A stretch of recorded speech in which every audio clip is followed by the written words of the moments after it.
Hey everyone, it's the Koopa Man. In December of 2024 and into January of 2025, a certain controversy occurred when the so-called seemingly based ex-porn star and Lara Croft fan Melanie Mack came out against perversity in gaming. It started with her reaction to an image of a costume from a game, The Last Descendant, which was sexually titillating as the screenshot showed a female character's ass in all its glory. Most of its glory.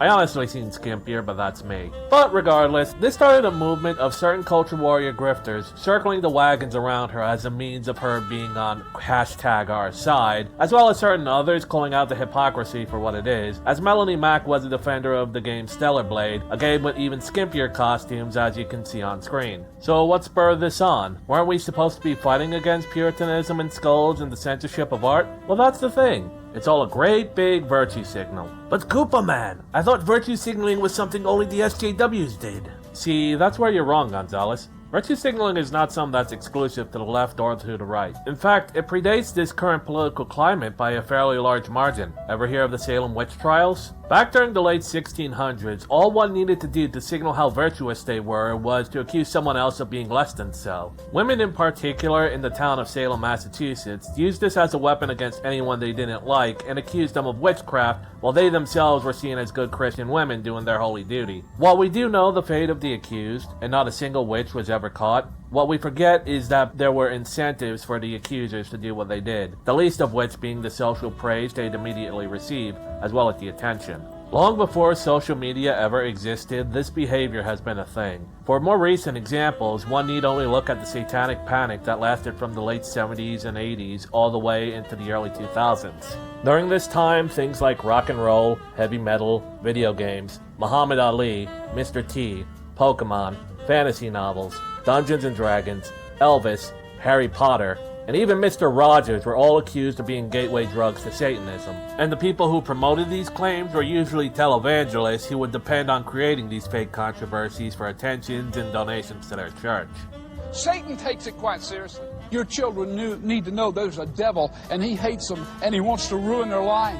Yes, that was a real televangelist sermon. And yes, that was an actual thing that happened. I was a witness to it as I remember the news reports of the Harry Potter book burnings. Though today's moral Puritan grifter, such as wife-beating child molester and Lucario-loving furry fetishist John De La Rose, Latina groomer, pro-slavery advocate and recovering porn addict Razorfist, and former porn star and gay rights activist Melanie Mack would like you to forget these events occurred as they repeat them with their own followers. It is often said that those who promote their virtues the loudest usually have the most to hide, and looking into the past of any of these three, that much is true. Tying back to what kicked this whole thing off, it has certain parallels to when Anita Sarkeesian first came to the scene calling out supposed sexism in video games, and targeting a lot of the same things that Melanie Mack is currently going after, perfectly mirroring how Anita herself was doing the same thing Jack Thompson did once upon a time. And similar to how Anita got a following of simps like Movie Bob and Angry Joe, who kissed her feet and worshipped the ground she walked on, as she was the ideal Madonna of the leftist neckbeard on the internet circa the era of Reddit atheism and cultural leftism. Now Razorfist and Quartering are doing much the same for Melanie Mack, venerating her in her positions the way that their equals and opposites did almost a decade earlier. And the irony is completely lost on them. But that brings up the question, does Melanie even have a point? Even taking aside her obvious hypocrisy and the fact that she's doing this for underhanded purposes due to her past connections or to amend for her past sins, well, the thing about lust is it's not the game, the movie, the show, etc. that has lustful intent. Lust is internal. If Melanie Mack feels lust over The Last Descendant, it's on her and nobody else. Sure, it's still a woman's rear end, but art has always portrayed the female form before. Statues and paintings of Venus are an example of this. And it falls into context. From what I understand, the costume in question was part of an optional costume pack that's not part of the main game. Therefore, it's on the player to decide whether or not they want the character to wear that costume. Not once was anyone being forced.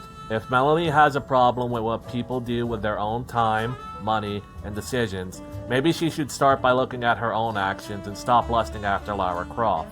Chapter 7. Do not judge, or you too will be judged. For in the same way you judge others, you will be judged. And with the measure you use, it will be measured to you. Why do you look at the speck of sawdust in your brother's eye and pay no attention to the plank in your own eye? How can you say to your brother, "Let me take the speck out of your eye," when all the time there is a plank in your own eye? You hypocrite! First take the plank out of your own eye, and then you will see clearly to remove the speck from your brother's eye. The reason why she's getting pushback is the reason why Anita had pushback all that time ago. People are hip to this game. They have played it before and refuse to be played again. Not long ago, I have made my own video defending the concept of fan service from far leftists in gaming who sought to censor it. A link will be in the video description. In that video, my thesis was that fan service in TNA was something that went on for a long time, even in the idealized 1950s and Old West that these grifters in question are nostalgic for. And it provides a lot of starter work for artists, models, and others. There's nothing wrong with sex sells in and of itself. It's what made Stellar Blade and Lara Croft as popular as they are. My point from that video still stands today, as unlike the likes of John Della Rose, Razor Fist, and Melanie Mack, I cannot be bought and my principles will remain firmly planted like a tree beside the river of truth as I tell you, no, you move. If this makes me a bad Christian in the eyes of a wife-beating, Pokemon-lusting degenerate hypocrite, so be it. I know where I'm going after I die, and I know where he's going too, and I can assure you, he ain't going where he thinks he's going.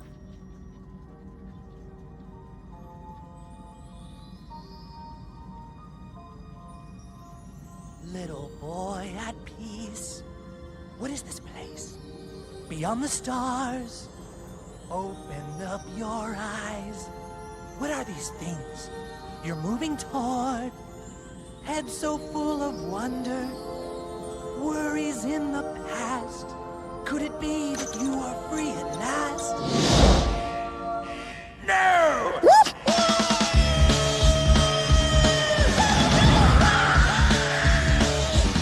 Little boy, you're going to hell!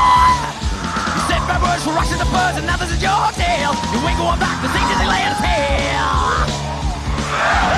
Little boy, it's time for you to pay.